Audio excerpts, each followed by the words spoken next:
what I want to talk about, and I don't really want to, I would like a discussion about it, if that's possible, is those components of the psychedelic experience which exceed either the psychedelic paradigm or raise the issue of violations of some kind of larger paradigm. And there are two areas where this is noticeable, and one is fairly common in the literature, and that's the report of telepathic phenomena and that sort of thing, which has been persistently a repressed sub-theme in psychedelic research ever since Havelock Ellis began experimenting with mescaline. And the other thing is a constellation of issues that seem to me related, although they may not seem related to you.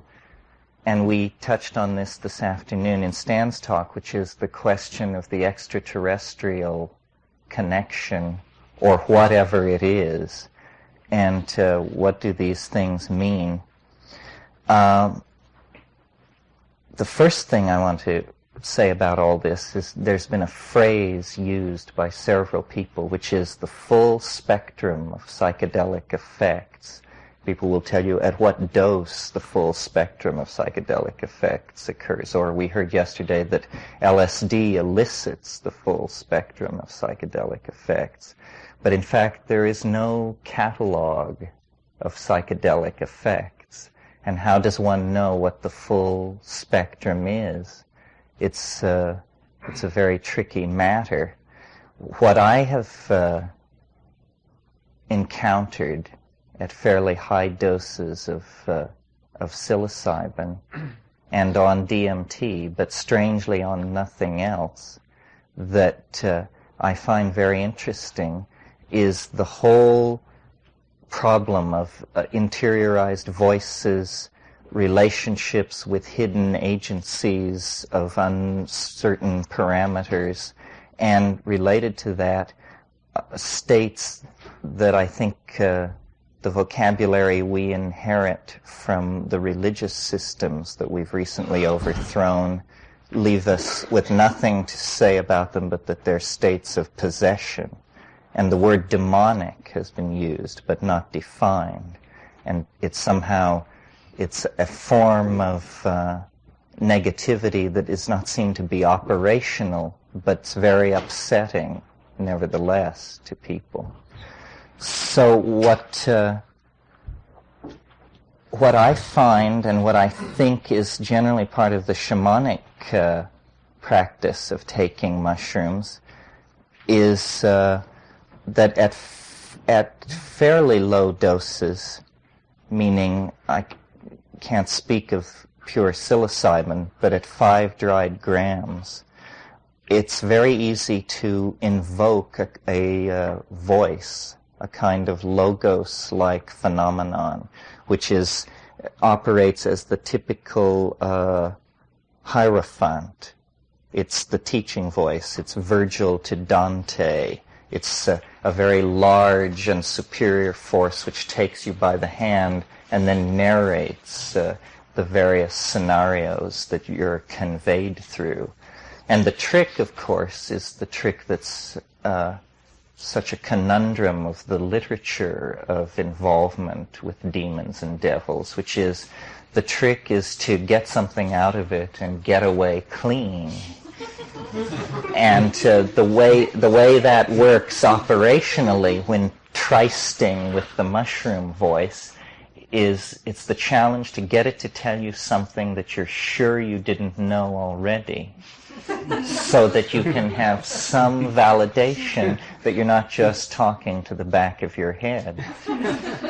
And though this sounds trivial at first, as you move into the dialogue with the other, it becomes apparent that it's going to be elusive.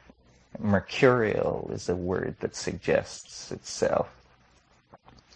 Now, another aspect of the psilocybin intoxication, which may or may not be related to this, and that I have sort of, I guess, insisted upon more than anybody else, is that it triggers phenomena having to do with the language centers. Henry Munn, in a book called Hallucinogens and Shamanism, edited by Michael Harner, talks about this. And I went to some lengths to talk to him about it. And I found out that though he agreed with my opinions on the subject, he didn't hold them nearly as strongly as I did. That for him it had been a fairly elusive and upsetting phenomenon. But this is a form of glossolalia that I really am convinced is an affect of tryptamines that is a psychedelic affect that I don't believe it happens with anything else. At least it doesn't happen in my experience with anything else, and the literature doesn't mention anything like this. It does not happen with ayahuasca, even though chemically you would think ayahuasca would have the same properties as the other tryptamine hallucinogens.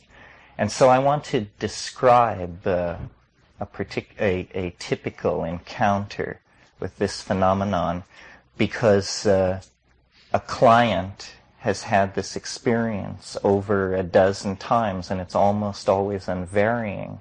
The problem is the client happens to be myself.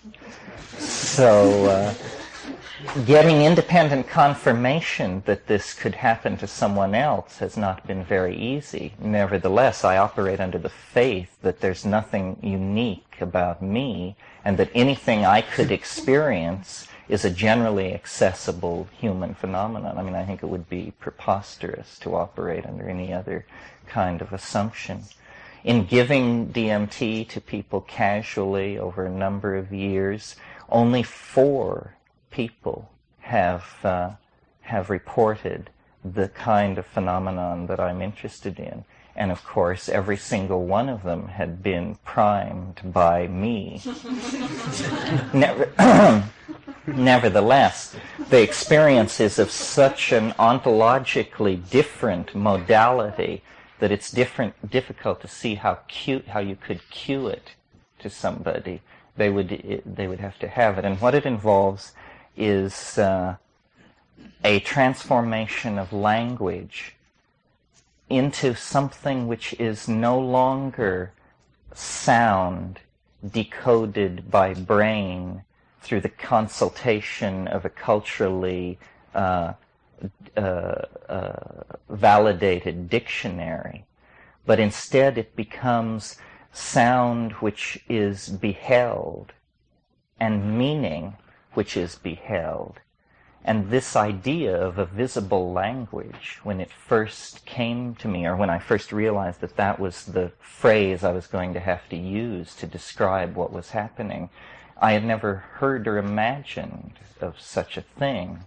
But then I went back into the literature and I discovered that, as usual, the Greeks got there first, or at least in this case, the Jewish Greeks, or the Greek Jews, because in Philo-Judaeus, who was a contemporary of Christ, there's a discussion of what he calls the more perfect logos.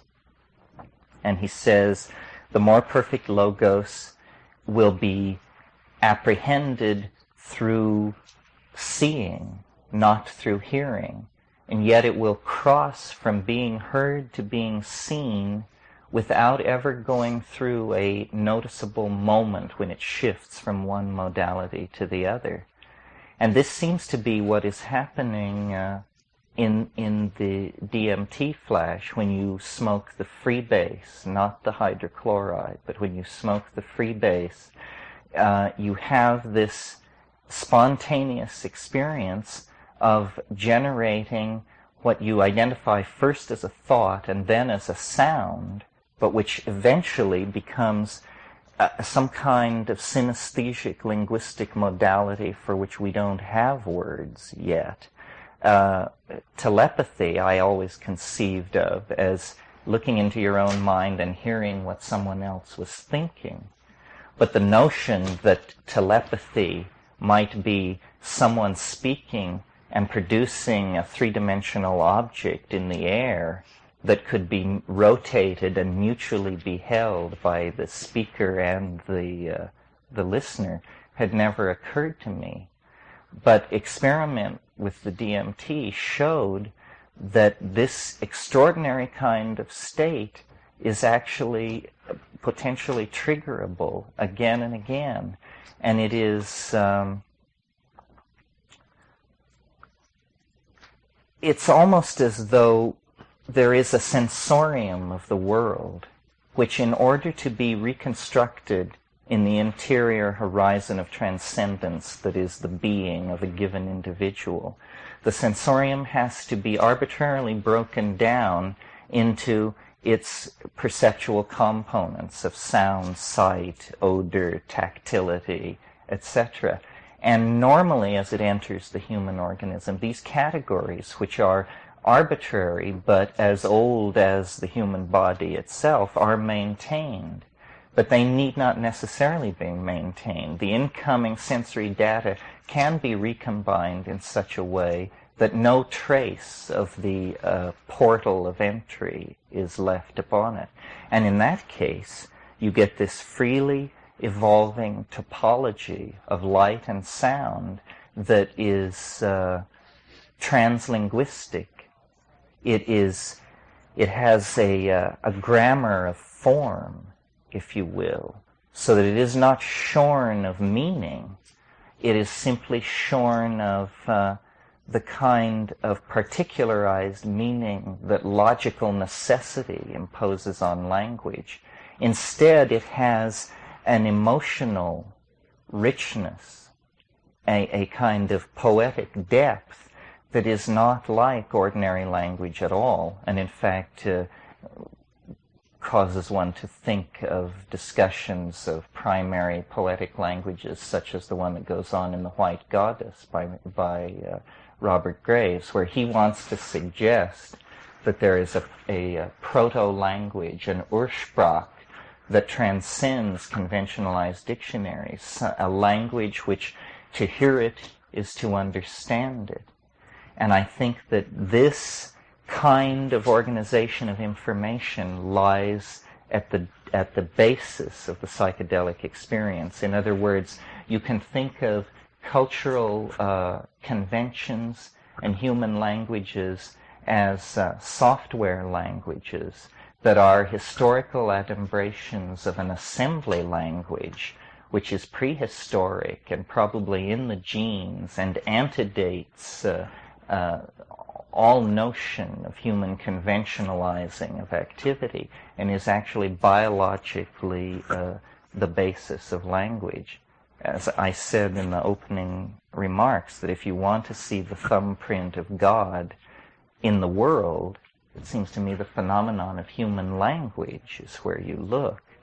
I mean, human language is a psychic ability. I can make thoughts in your head by simply uttering certain small mouth noises. And the degree of fineness of the images that I can produce in your head and you in mine through the use of small mouth noises is something which we're still exploring. I think that, it's well known that the human animal has not appreciably evolved in 50 or 60,000 years, possibly much longer. Once culture was established, the soma of the human species was relatively stabilized. Then change was no longer genetic. It became epigenetic. And you get, just as the stability sets in the animal form, you begin to get this fantastic proliferation of epigenetic change in the form of the evolution of culture, languages, alphabets. It all seems to be related somehow to the encoding of information. And the psychedelic state also seems to be about the revelation of kinds of information which are normally either not efficacious or unavailable for other reasons. And it is not that culture is evolving. The evolution of culture is an epiphenomenon attendant upon the evolution of language. Language is the part of man which is evolving. Culture carries along. At the present moment, we are able to speak 21st century ideas to each other, but our culture is carrying along at about the 1950s level. Nevertheless, it seems to me that this thing which psilocybin does to the language-producing part of the brain is not then some mere affect, some trivial affect of an obscure hallucinogen on a peripheral part of the brain.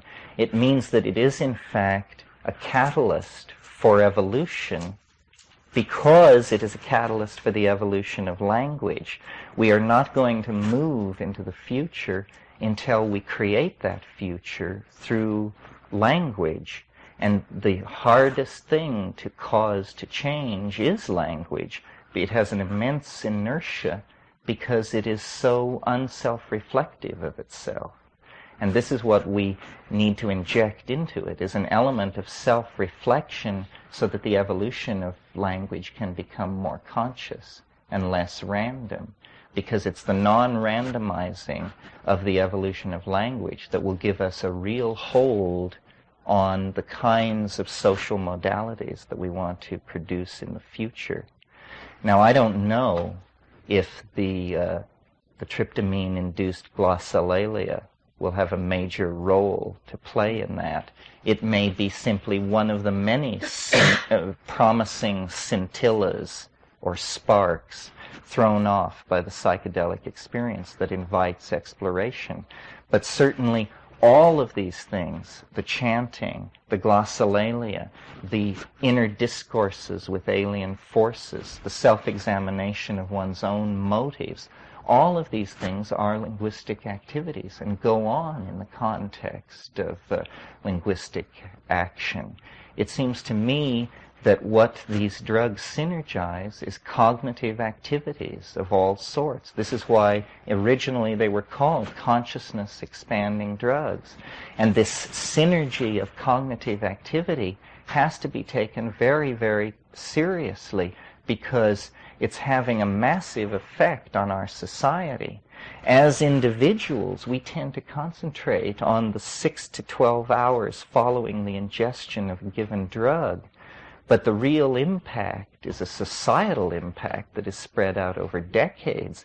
And I don't think that there's any question at all but what the best part of the social program of the LSD reformers of the 60s has been enacted in large measure. It's simply that it's at a profane level, not pleasing to the purist.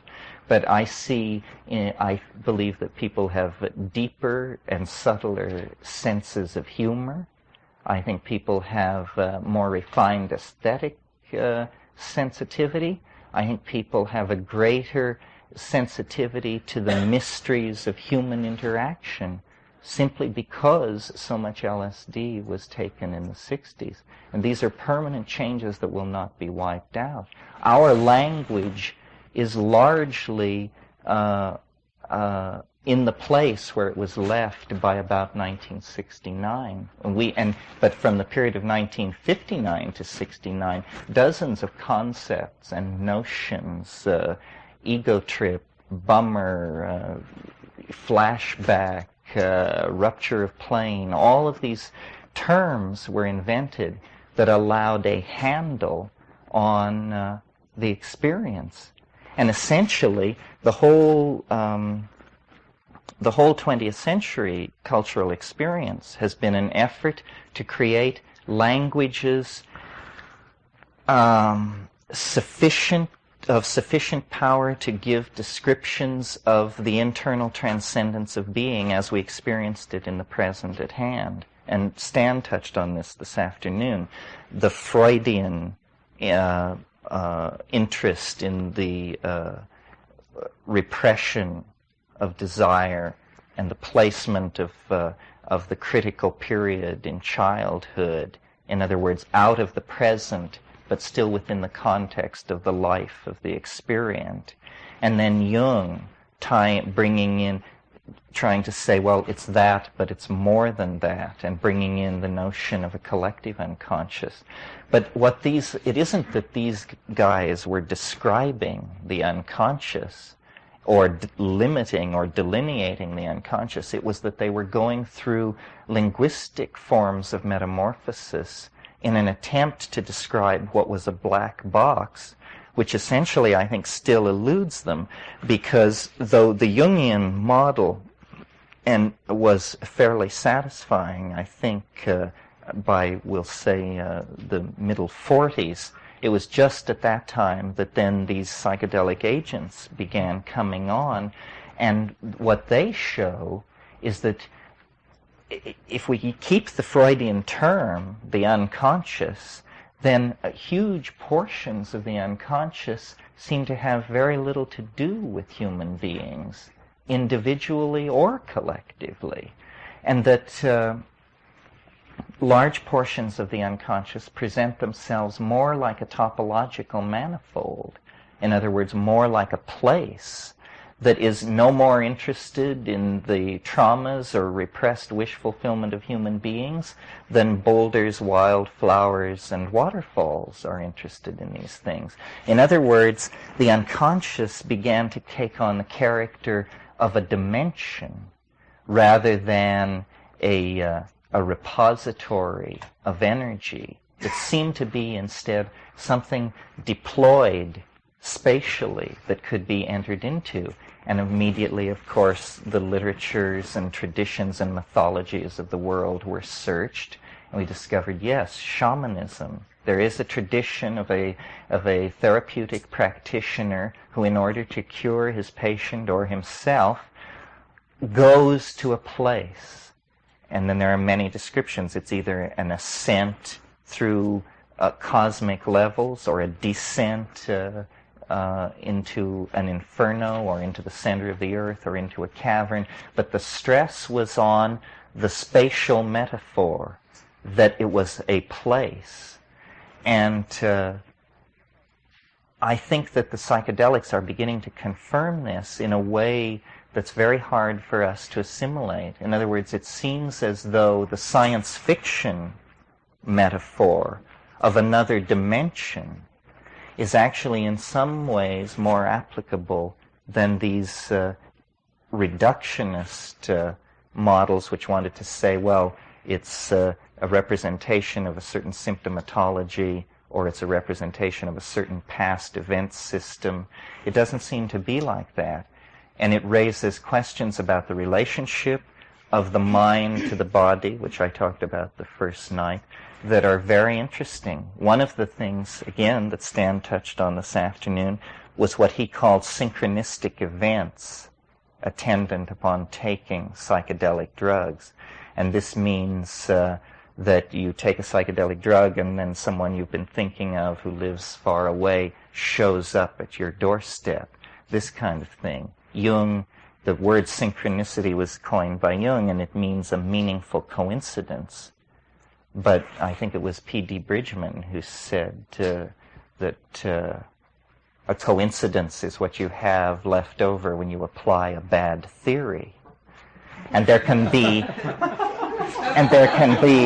just so many of these meaningful coincidences before somebody has to stand up and say, hell, this can't be coincidences, meaningful or otherwise. Something else is happening here. And on psilocybin, and I think it's, based on anecdotal material, but I think it's generally true of other psychedelics in varying degrees, the synchronistic component is more like a poltergeist phenomenon. It's as though there are small eddies of autonomous psychic energy that disturb the periphery of awareness. It's the rats in the wall phenomenon.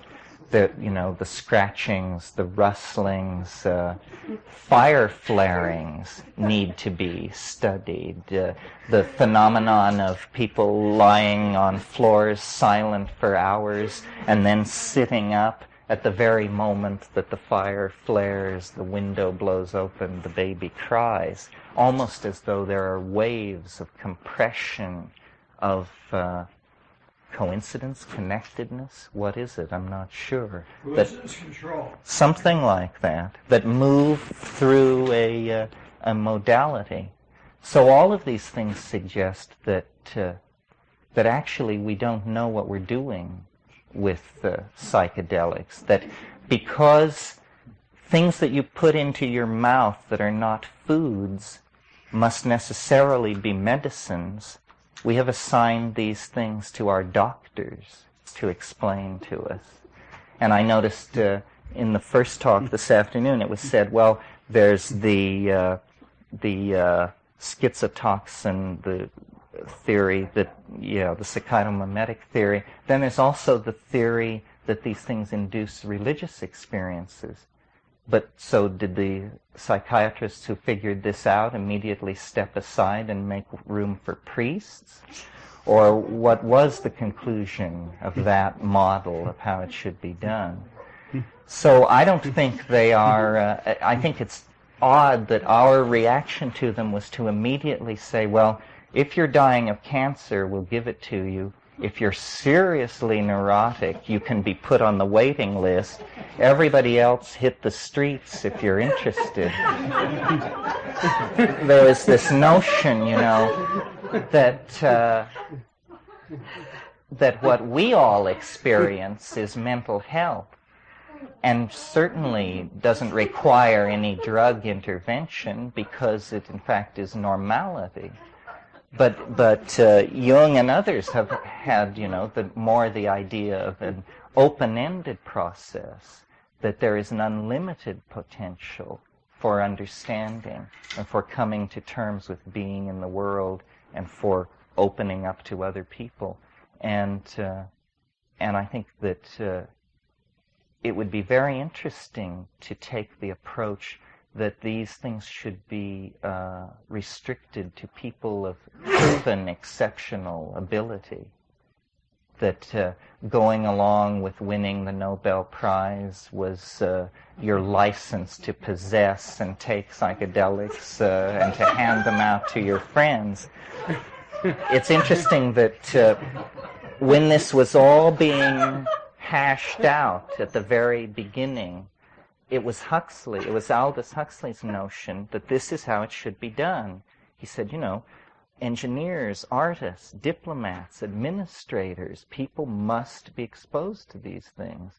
And then somewhere along the line, I think personalities arose with messianic tendencies, and the notion became that you would count success in millions of followers rather than in the quality of the people who were taking it.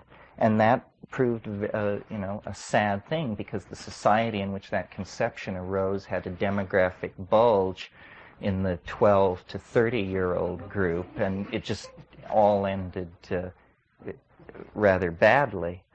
So, as I said at the beginning, there's no conclusion about all of this stuff. It is the frontier. There is a very large frontier. We're very fond of the notion of an ever-expanding sphere of understanding. But has anyone stopped to notice that if you have an ever-expanding sphere of understanding, necessarily the surface volume of the frontier of the unknown becomes larger and larger. So, it's like building a bonfire bigger and bigger to convince yourself that there's an awful lot of darkness. So I think, the key to getting around the cultural momentum that has placed us in this position is to return to the Baconian method, which is simply the collection of facts and the examination of them until patterns emerge, and that then the major datum for thinking about the psychedelic experience, it should be the experience. And that the pharmacology and all of these things, they will elucidate operational details of how these things function at the wetware level. But they will never elucidate the component which is beheld by the experient in confrontation with the drug. In fact, it's silly to demand that of them, because that's not the kind of information that they are able to deliver. In fact, no system of thought is able to deliver that kind of a description. That has to come from the individual. And that's why I am fond of speaking of these things as deconditioning agents, because what they show you is that, each man, each woman, their own Magellan. You need no longer participate in a pyramid of information where it's filtering down to you from the scientific, medical, governmental, and military elite, being explained by CBS, NBC, and Newsweek, and Time. You can discover, actually, that the adventure of being is not a cultural adventure, it's not a societal adventure, it's a personal adventure. And that this is what you really need to be involved in. And all this is happening. This is why shamanism has gained such a hold, because it's a metaphor for personal responsibility. And I think we all take personal responsibility for the evolution of our worldview. Psychedelic people, I'm referring to, take responsibility for the evolution of their worldviews. But still, we operate under the shadow of what's right to say about it and what's not right to say about it. For instance, the UFO thing is a cultural taboo and not believed in by intellectually nice people. It's more the province of telephone line repairmen and that sort of slice. But the fact of the matter is that no matter how much it may discomfort drug researchers and UFO people, because each is struggling to gain respectability in an inherently dubious field, but actually, I think there would be a fertile advance made if these two groups could talk to each other. Some people hearing me say that must wonder what in the world I'm talking about. How can a problem of unidentified aircraft be related to the phenomenology of the psychedelic experience? But you see, it isn't so much a problem of unidentified aircraft. It's a problem of not recognizing that the entire spectrum of existence is embedded in a linguistic model that is created by the workings of minds, and that mind is an imponderable, and yet it's set at the beginning of the equation. In 1978, a spectacular daylight meteorite crossed the United States from east to west. Required about 35 seconds for it to go from one side of the country to the other. There was no warning that this thing would occur. And in the 35 seconds that it was over the continental United States, thousands and thousands of people saw it. But we got 32 very good photographs of it from different points along the ground, 2 movies of it from 2 different points along its pathway, and it was very well documented. UFOs have been visiting people and appearing all over the world for 30 years, and the hardware faction can't come up with anything. So it seems clear to me that what we're dealing with is a kind of mass psychic phenomenon of some sort. And it's very interesting that one of the anecdotal things in circulation about psychedelics is that they are actually catalysts for this kind of thing.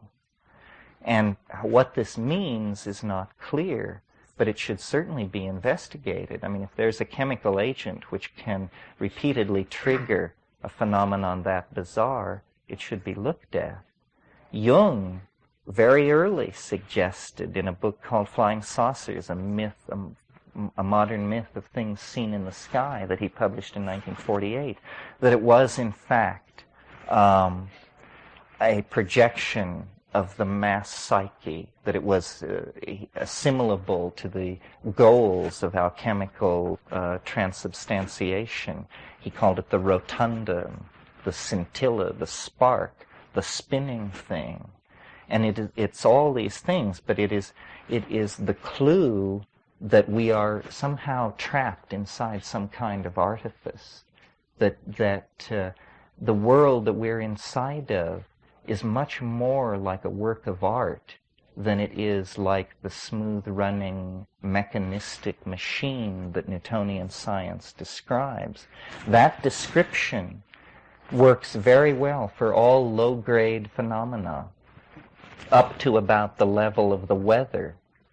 But from there on, the notion that the world is simply, probabilistic processes following these various creodes of least resistance becomes very untenable, because each of us, in our experience of being, lives in a highly theatrical world.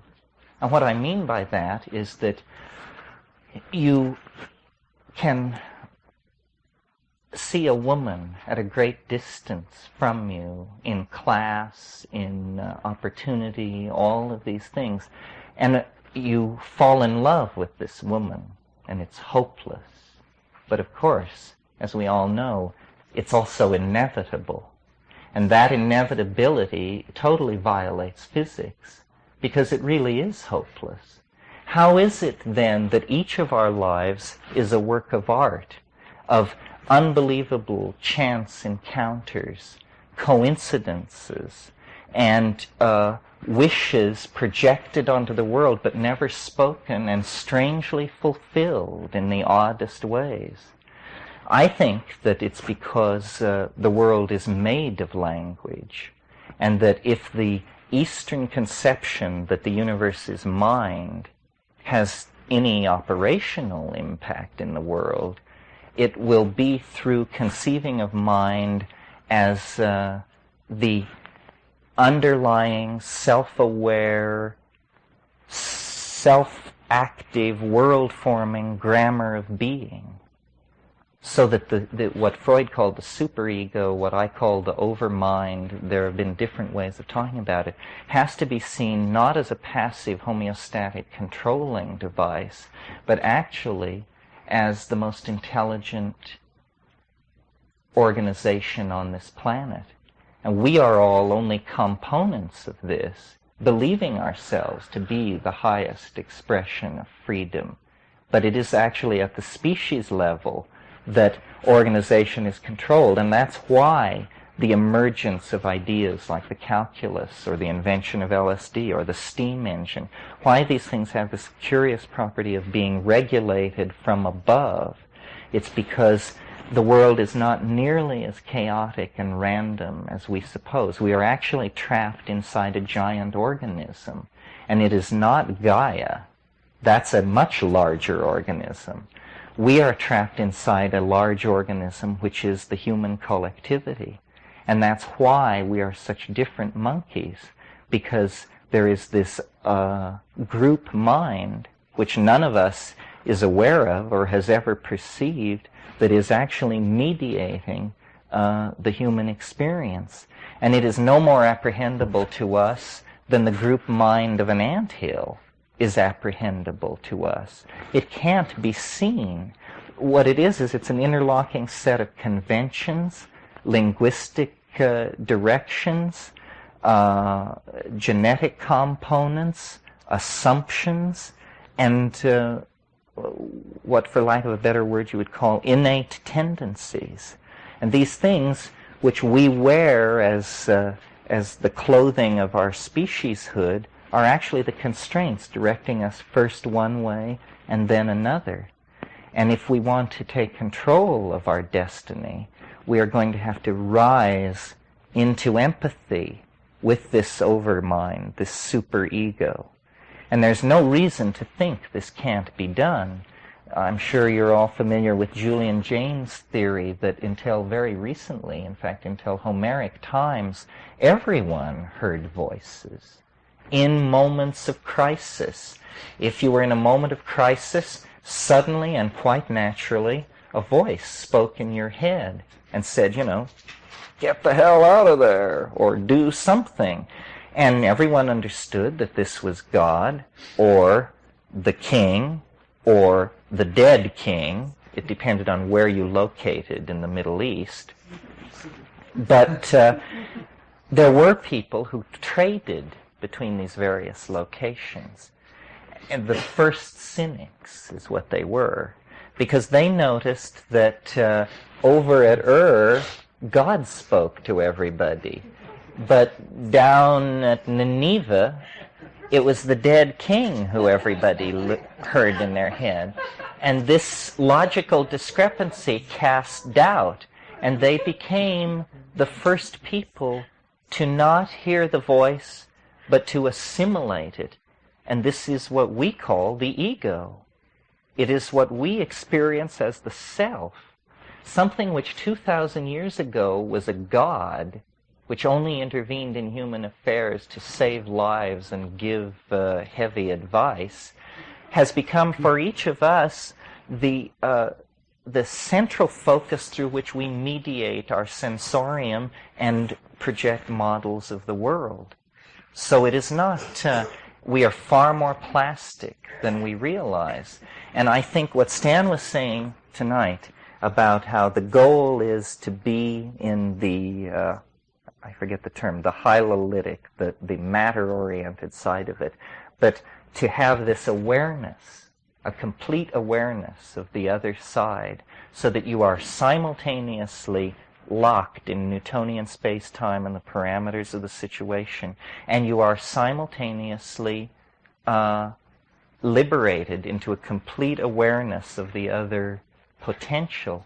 And the way I recognize that state, and this may be idiosyncratic, but I can tell I'm in that state when, no matter what I'm doing and no matter where I go, I can see the earth hanging in space by simply referencing that image and discovering it present in my head in a way that is not like a thought or something artificially induced. It's a real modality that is present and accessible. And I think that means, that you have enough of yourself committed to the overmind that you're operating in the light of it.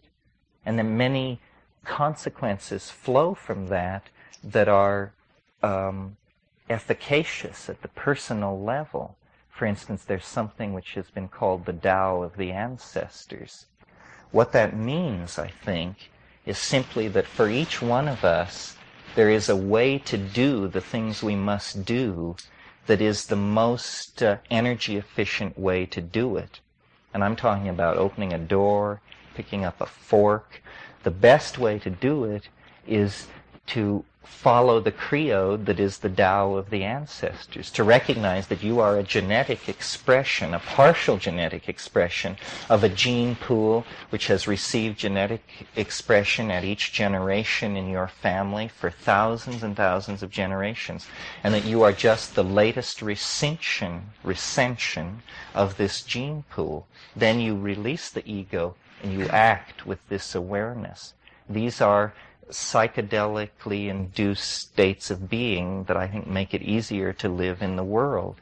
And how many of them are there? Who knows? For instance, under the influence of psilocybin in the Amazon, I noticed what I am completely convinced is an atrophied human ability. It's a very simple ability, but we have lost it. It's the ability to know how to walk from point A to point B, not following the shortest distance, but following automatically the path of least resistance, so that you don't go down into valleys and then climb hills. You automatically stay on ridges, even though you take more circuitous paths to your goal.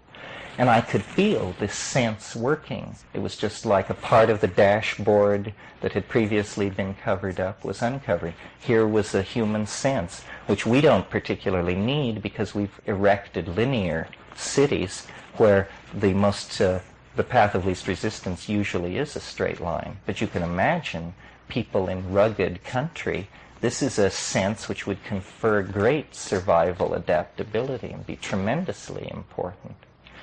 So I think that what we need to do is tease these human abilities out of the psychedelic experience, that really the psychedelic experience is like an intimation of immortality. And at varying distances in time from the point you occupy, it shows you ever more vague intimations of the future, but they are there nevertheless. Language is probably somehow related to the endogenous hallucinogens in the human brain. The evolution of culture is probably related to these things. It's been suggested that DMT in the brain is mediating what we experience as attention, that when you look and look hard, something is happening in the brain having to do with DMT, that it mediates awareness in a very moment-to-moment way. The future evolution of mankind is going to be based on these states. But the last point I want to make is one about how evolution occurs.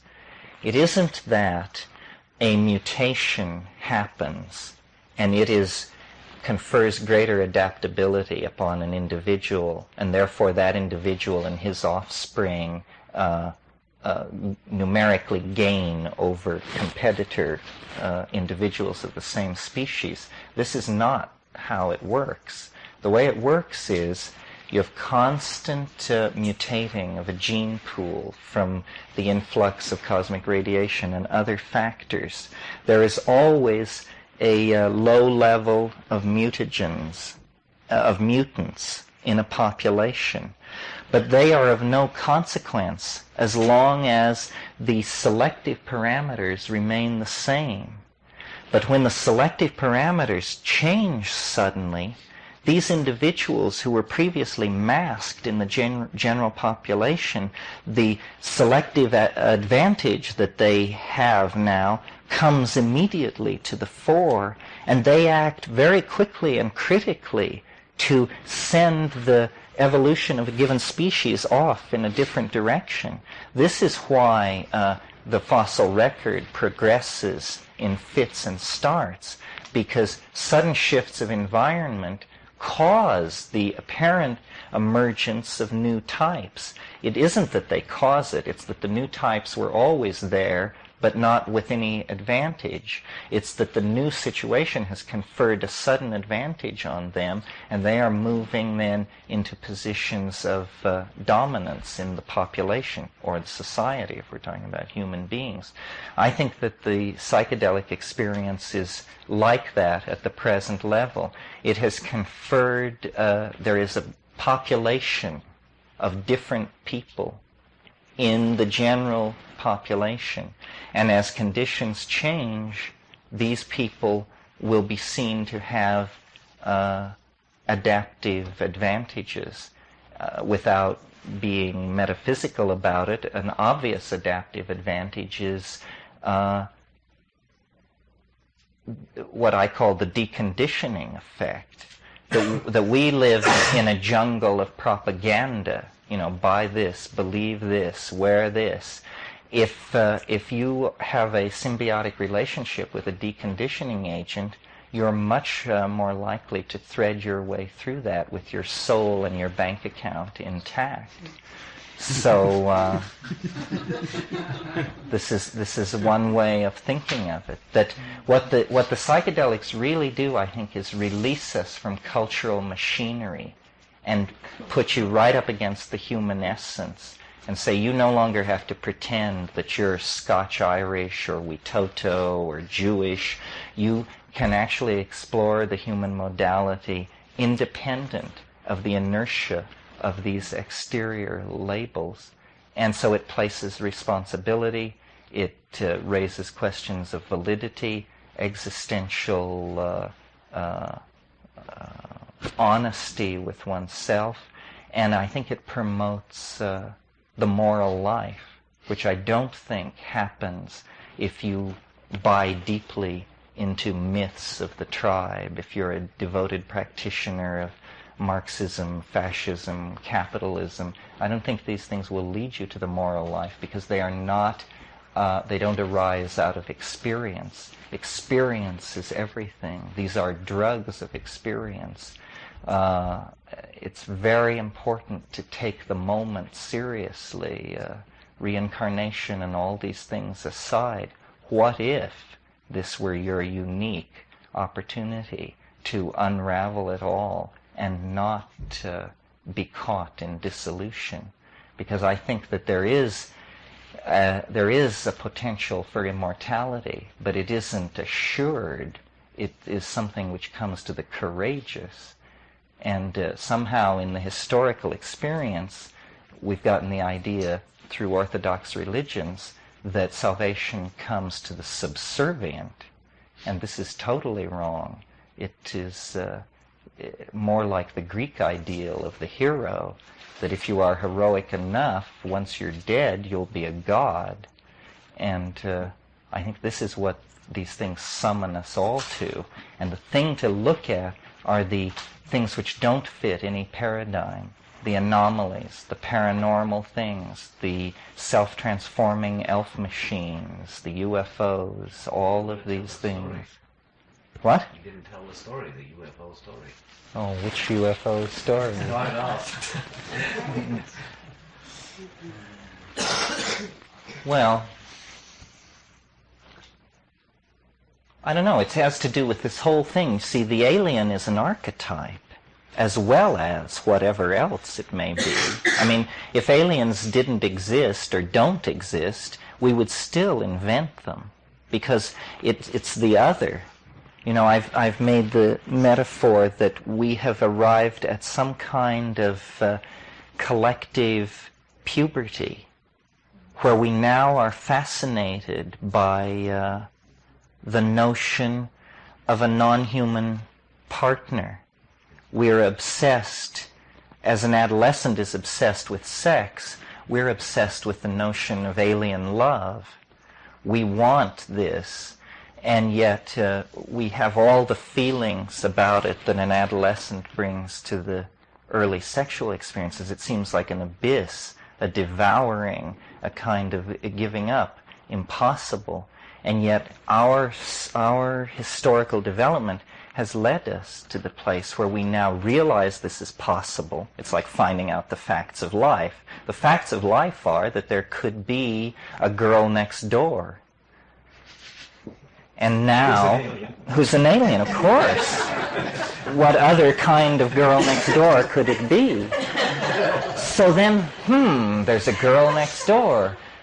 And so it's not all the talk about the wonderful technical benefits that we would reap and all this, and is obviously, it isn't that. It's an erotic fascination with the notion of the other that drives us. And perhaps this is why in the psychedelic experience the alien emerges so fully and completely, because it is a repressed notion.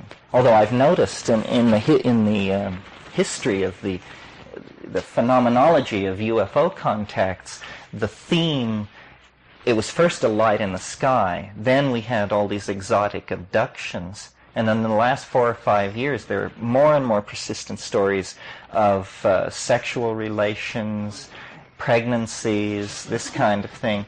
Well, this obviously means that, you know, we're growing up, we're getting older, the pressure is on to come to terms with how this thing is going to present itself. Yes.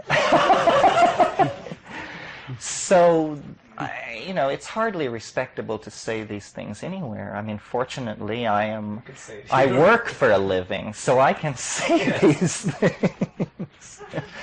But the amount of anecdotal material that would come pouring forth if these things were stressed, I think, would shock everyone.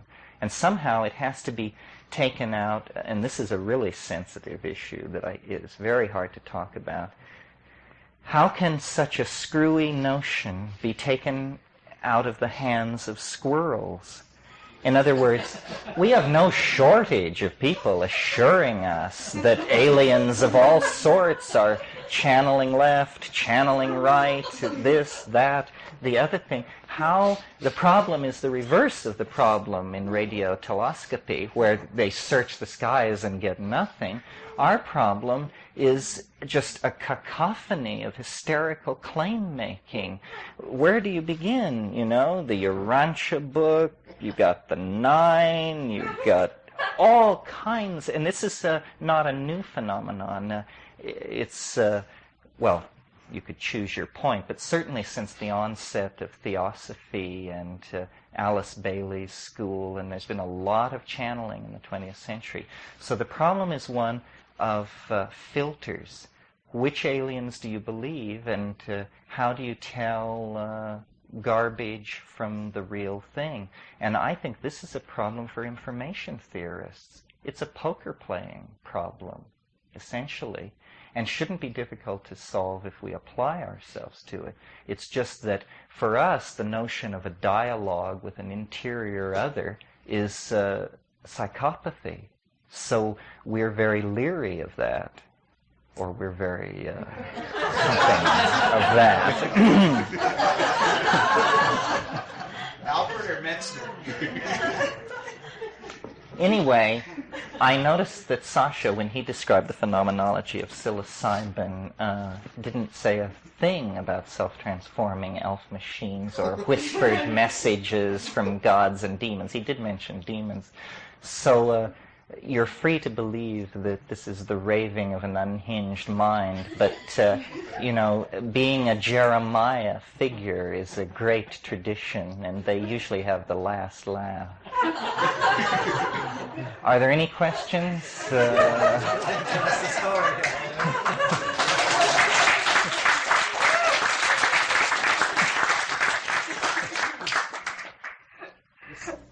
Please.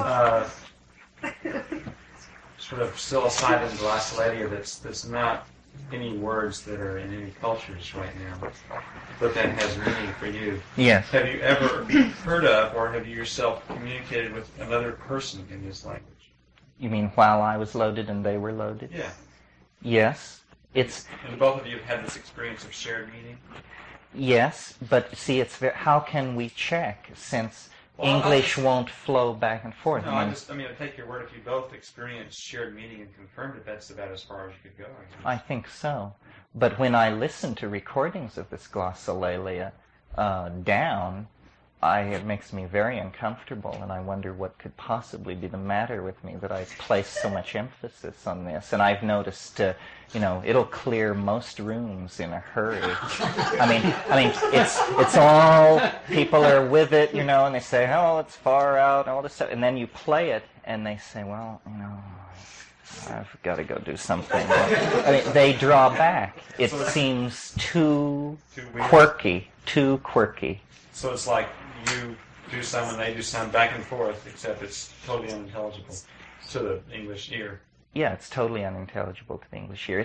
What it sounds like when I listen to it down is it sounds like a language, a human language, very, very far removed from English. Well, what you're talking about really could be the language before we tried to build the Tower of Babel.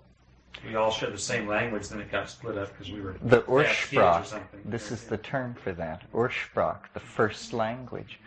Yes, it may. That's what I mean by an assembly language. But the things that happen on psychedelics with language just defy rational apprehension. I mean, for instance, there's a Celtic saying that poetry is made at the edge of running water. And I've noticed on psilocybin at times that as you approach running water, like a river or a waterfall, you begin to think in rhyme. It's sprung verse. And it seems preposterous. And you say, this is too crazy to mention to anyone. And you're right. But nevertheless, it's happening, I mean, and as you leave the river, thought becomes perfectly normal. And and people say, well, white noise is doing this. that's an explanation.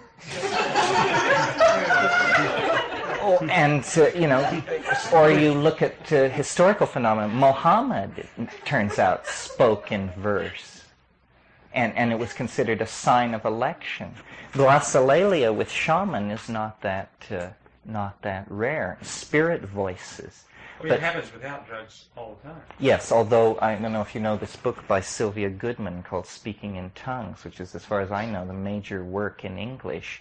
It's done strictly from the sociological approach, but there is some physiological data. The most interesting being that on the floor of these Costa Rican churches where she did her research, after these sessions, they would measure pools of saliva 18 inches across, deposited by single individuals.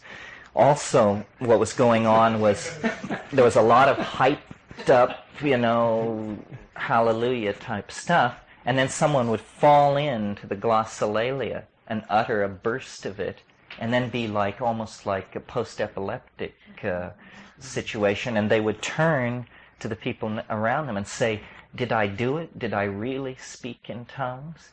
This is not what the DMT glossolalia is like. What it is, and I'll take a minute and describe it because... You have a recording? Not with me. But I'll describe how it comes, because I think people often say to me, well, I took mushrooms and nothing like that ever happened. Well, the first time it happened to me was the first time I smoked DMT. And I'm not sure that it would happen on psilocybin if you didn't have a lead into it. You have to invoke it. In other words, it isn't that psilocybin causes it, and this is interesting. It's that psilocybin carries you to a place where it is possible, given several other things which seem to be necessary. So psilocybin is necessary but not sufficient for this phenomenon. What else is required is a thing which is sort of hard to describe, but it's an attitude of expectation. It's an attitude of being on the verge of communication, even though nobody else is present. In other words, you have to invoke it. And that word, strangely enough, has a history related to demonic summoning and that sort of thing. But that's what you do. You invoke it. You feel the load of the psilocybin, and you say, aha, it's enough now. And then you you try it, and you do this by consciously speaking gibberish. In other words, what seems to be happening is that you have to release your brain's expectation that sound will have meaning. Because when we all speak, the words have a meaning attached to them, or else there's something wrong with you. But if you will speak gibberish for a moment, just for a moment, it's like priming the pump.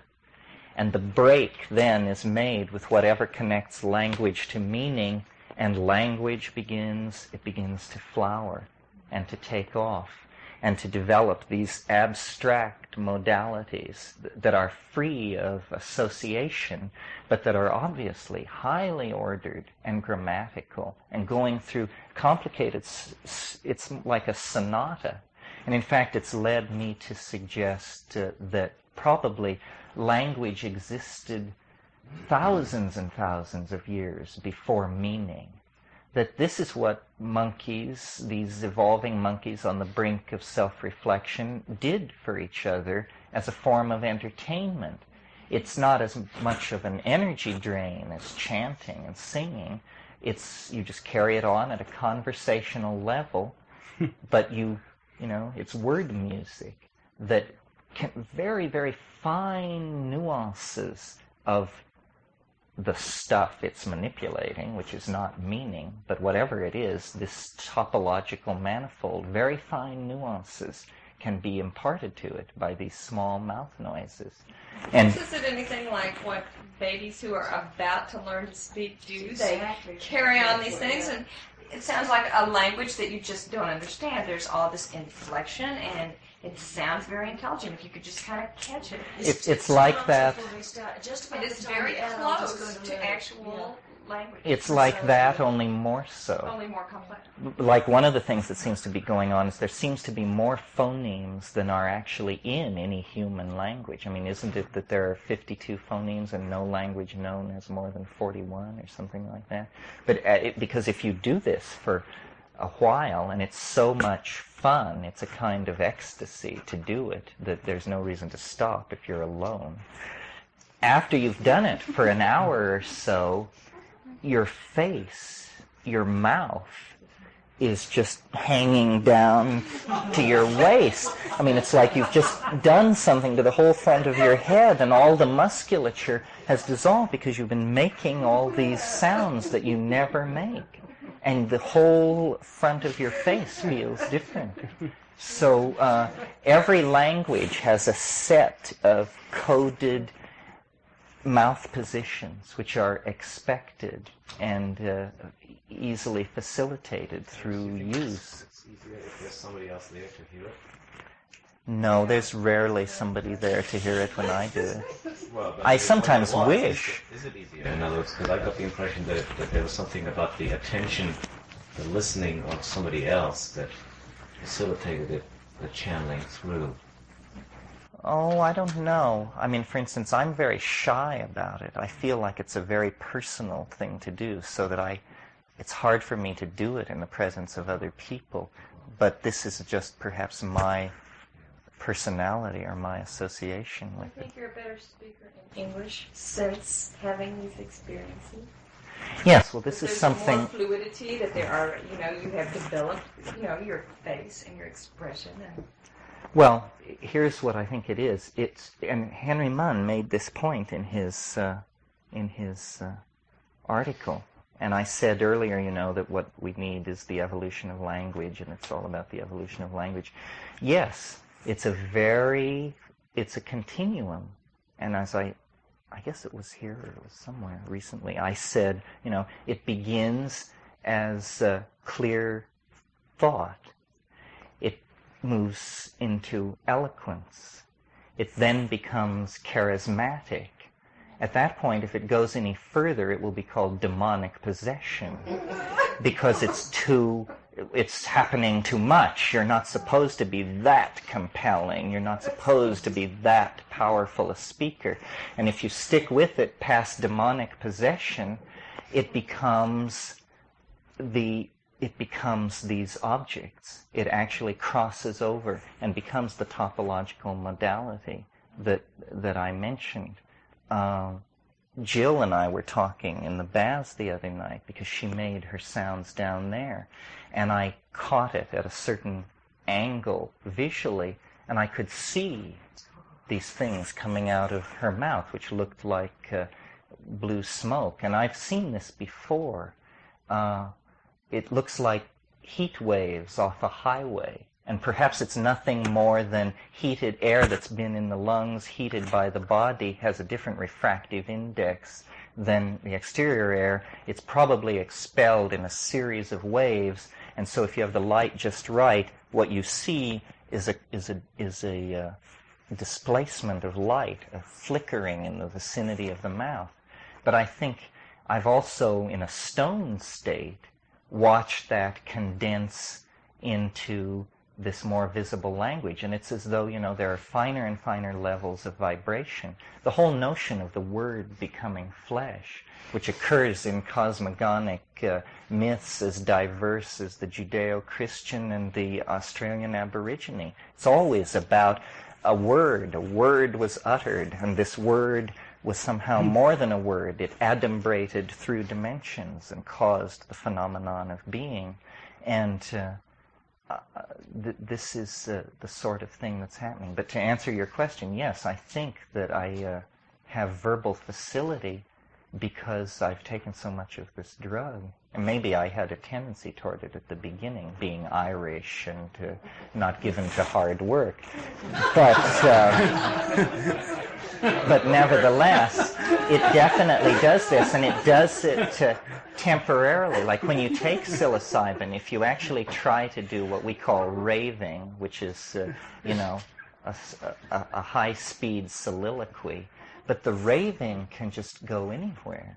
and is, if it's true that what we are creatures of information, then this is very interesting, that it synergizes this ability. Everything that we are doing is informational deployment. I mean, we take in raw materials and we excrete manufactured objects, which are essentially ideas. We take in air and we expel words. Everything we do is about stamping higher orders of information on unorganized lower forms of raw material. And it's moving out of us, moving out of our bodies, this technical engine that we have created of computers and scientific institutions and rapacious government agencies and commercial concerns. It has a life of its own. It's defining what humanity will be for itself. It's a war about language, about, Joseph Goebbels was the great 20th century thinker who understood this more clearly than anyone else and set the tone, set the rules of the game, so that the deconditioning effect of the drugs, the introduction to alien modalities, the glossolalia, the accessing of the vision state, all of these things have to do with information and the life of its own that it is taking on. And we are like the privileged observers of this. It's as though, no less a psychedelic voyager, researcher, and bon vivant than William Burroughs said, English is a virus from outer space. And that's what I've been trying to say, and now I'm finished. Yeah. See, the first thing that comes to mind when we talk about the creative power of sound or language, for me, is the experience that I had with the holophonic sound, where you have a sense, that qualities in other senses are created through sound. Right. And I wonder what would happen if you record this holophonically, and then people listen to that. Now that's an idea. That's a very interesting idea. I heard a lot of things, where it transmits qualities of emotions, people in unusual states and so on. But there I came as close as I've ever been to understanding that there's something special about the creative power of sound. Of sound, yes, I think so. I always saw it as a metaphor, that what science has discovered about vibrations, and that sort of when they talk about sound, they really mean vibrations, so not sound literally. Well, they talk too much about sound, I think, and not enough about language. Most people, when they think about the creative power of sound, they think about the mantric approach, syllables, sustained tones. And what I'm more interested in is the self-transforming power of grammar, that there is really something going on there. Yeah, but it's just the next stage. Right. Well, these things, it's all gradations. This is all of a piece somehow, and how the visual cortex and the voice relate to each other is not well understood. One thing I want to mention, I just thought of it, but because there may be experimentalists in the room. This was appeared 3 months ago in Scientific American, and to me it just seems astonishing. It is that anyone who can sustain 100 hertz hum, that's 100 cycle per second hum, can look at an electric fan, and if you can sustain this 100 cycle hum, you can slow the fan down, make it appear to stop, make it go backwards. You can do this to a phonograph record, you can do it to a spinning wheel. This is not stoned. This is simply using the voice. Well, it sounds like pure magic. How can such a thing happen? The explanation of the Scientific American was that actually the resonant voice cavity is imparting vibration to the eyeballs, and that it's actually this subtle vibration is breaking up the photon input, and you're actually getting a stroboscopic effect. Well, the guy who wrote the article said that he had no training in music and was tone deaf. So to test the theory that it was vibration of the eyes, he built a little machine where he strapped his chin onto a box, and by manipulating a dial could make the box vibrate and impart the vibration to his chin. So then, and he also used, you can make TV pictures appear to roll, or you can fix rolling without getting out of your chair by doing it. And he attached his chin to the box and ran it up to 100 hertz, and lo and behold, this effect was happening. Well, imagine an Amazonian shaman being able to approach a waterfall or something like that and make the water stop or flow uphill. Things like this, with no technology except the human voice. How many things are there like that, you know? How many human abilities are there that we are just unaware of or have masked? And what could you do with it? I mean, I suggest stopping a waterfall, because I've just given it 5 seconds thought. But what if you'd given a millennium of thought to social institutions and little tricks and party games that could be used if you could stop time with your voice? And we bring orthodox physics to bear and say, well, acoustical vibration, stroboscopic effect, etc., blah, blah. But what is experientially happening is here's a man who uses sound to control the speed of passing time. If that's not a magical ability, what is? And yet it's all nuts and bolts. And he hasn't even taken his first hit of ayahuasca. This is just on the natch, right? So what happens when you add in, you know, the exotic psychodynamics of these compounds? Well, that's a lot what two things come to mind. One is I understand that Hitler's generals would go into him, you know, and they're going to talk him out of this next invasion because he's totally off the wall. And they came out glassy-eyed and convinced they're going to go invade some more. Well, he'd probably been chatting with Joseph Goebbels before they walked in. And the other thing is Milton Erickson, who just with his voice does all sorts of things to people that are, you know, totally He can't totally even speak amazing. their language. He can do it to people that he doesn't understand them and they don't understand him. Totally with sound, and he moves his head around real unusual ways even after he stopped talking. You know, who knows what that does?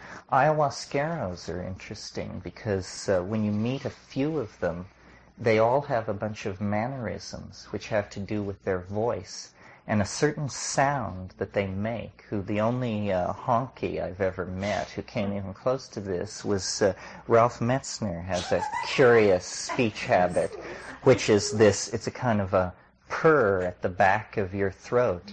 But these ayahuasqueros do it very noticeably, and when they're listening to you, you hear them purring, and they have very smooth, liquid, invasive voices. And of course, ayahuasca, the way in which it's taken, it's very interesting. There's no drumming, I've never seen a musical instrument at an ayahuasca session. Everything is voice, voice, voice, and that's what they're into. Don Fidel is a good example. Many of you have probably heard his tape, but there are many such practitioners. They also, in the curing process, use very sharp sounds. And in fact, when you talk to Don Fidel, he has a very animated style that is not the macho Spanish style at all. His speech is punctuated with bing, beep, all these aspirations, sharp sounds, and he obviously has a relationship to sound that's very different than we do. We can play it sometime or in an intermission sometime. And it's wonderful to trip to. It's very good. So that's how the boar ate the cabbage.